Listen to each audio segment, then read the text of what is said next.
Bonjour à cette capsule sur les relations entre les angles. Cette capsule ne devrait pas être très compliquée puisque les relations entre les angles ont été vues lors de votre premier secondaire et que vous en êtes servi par la suite à toutes les années. Donc, commençons tout de suite.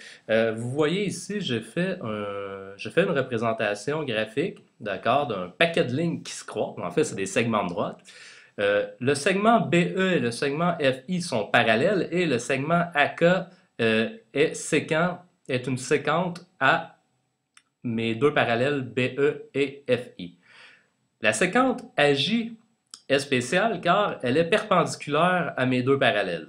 Et donc, commençons tout de suite à identifier les différentes relations qu'on peut retrouver entre nos angles. Maintenant, la première spécificité que je veux regarder avec vous, c'est les paires d'angles isométriques, donc les paires d'angles qui sont de même mesure, qui sont pareils. Il y en a quatre sortes. Il y a les angles qui sont opposés par le sommet. Pour avoir des angles opposés par le sommet, je n'ai pas besoin d'avoir des parallèles avec une séquence. J'ai seulement besoin d'avoir deux segments de droite ou deux droites qui se coupent, OK, à un point. Exemple, ici, l'angle IHK et l'angle FHA sont opposés par le sommet. Le sommet, finalement, qui est le point de séquence, le point de coupure entre les deux séquences. Nous avons aussi l'angle AHI et l'angle KHF qui sont opposés par le sommet et donc aussi isométriques. Alors, deux droites qui se coupent définissent deux paires d'angles opposés par le sommet qui sont isométriques. Deuxième cas, les angles qui sont correspondants. Une paire d'angles correspondants, c'est une paire d'angles. Okay? Premièrement, on doit avoir deux droites parallèles, comme c'est le cas ici, avec une séquence.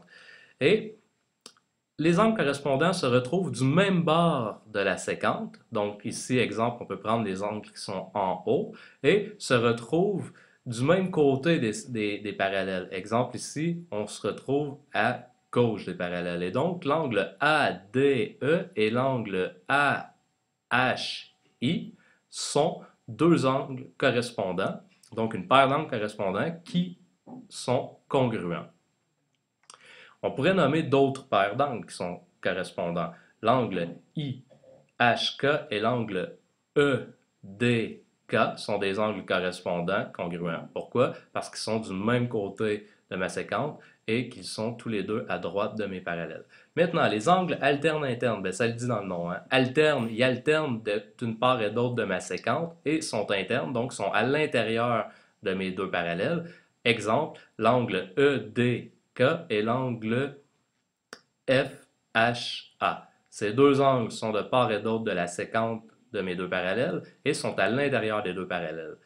Dans le même ordre d'idée, les angles alternes externes, donc encore là, on a l'idée d'alterner autour de ma séquence et on est à l'extérieur des deux parallèles. Donc l'angle ADE et l'angle KHF sont un exemple de paire d'angles isométriques alterne externe. Donc, je vous rappelle, les angles opposés par le sommet, on a besoin seulement de deux droites ou deux segments de droite qui se coupent. Et les angles correspondants alterne interne et alterne externe sont définis par une séquence qui coupe une paire de parallèles. Maintenant, pour ce qui est des autres relations entre les angles qui n'ont pas de lien avec l'isométrie, donc qui ne définissent pas nécessairement les angles qui sont congrus, on a la première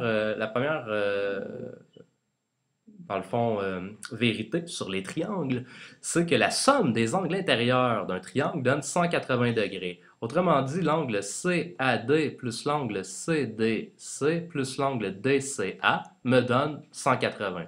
Et, dans le même ordre d'idée, l'angle GAH, l'angle HGA et l'angle AHG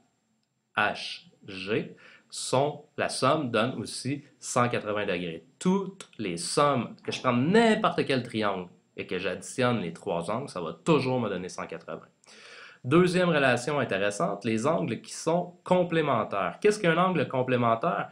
Qu'est-ce que deux angles complémentaires? Ce sont deux angles qui, quand je les additionne, donnent 90 degrés. Autrement dit, on se rappelle que la séquence AG était perpendiculaire aux deux parallèles, et donc l'angle FGJ est à 90 degrés. Si je trace un segment de droite qui coupe cette angle-là en deux, exemple l'angle bêta et l'angle alpha. Si j'additionne la mesure de l'angle bêta et de l'angle alpha, on est sûr que ça donne 90, et donc on va dire que bêta et alpha sont des angles complémentaires. On dira en plus qu'ils sont des angles adjacents. Pourquoi? Mais parce qu'ils ont un côté en commun.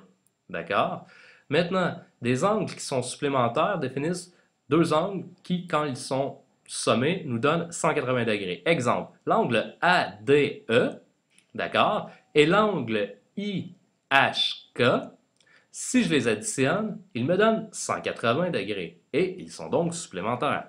Pourquoi ils me donnent 180 degrés? Mais regardez, j'ai une droite. Une droite, c'est un angle plat. Un angle plat, c'est toujours égal à 180 degrés.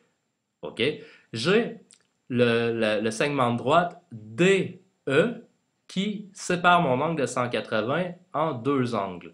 Donc, nécessairement que ces deux angles-là additionnés sont supplémentaires, puisqu'ils me donnent 180. Et non seulement ils sont supplémentaires, mais ils sont aussi adjacents parce qu'ils ont un côté commun. OK? Le côté DE est commun à mes deux angles, donc ils sont supplémentaires et adjacents. Et si je me rappelle, cet angle-là ici et cet angle-là ici étaient correspondants, d'accord? Et donc, je sais que cet angle-là plus lui va aussi me donner 180 et donc ils sont supplémentaires.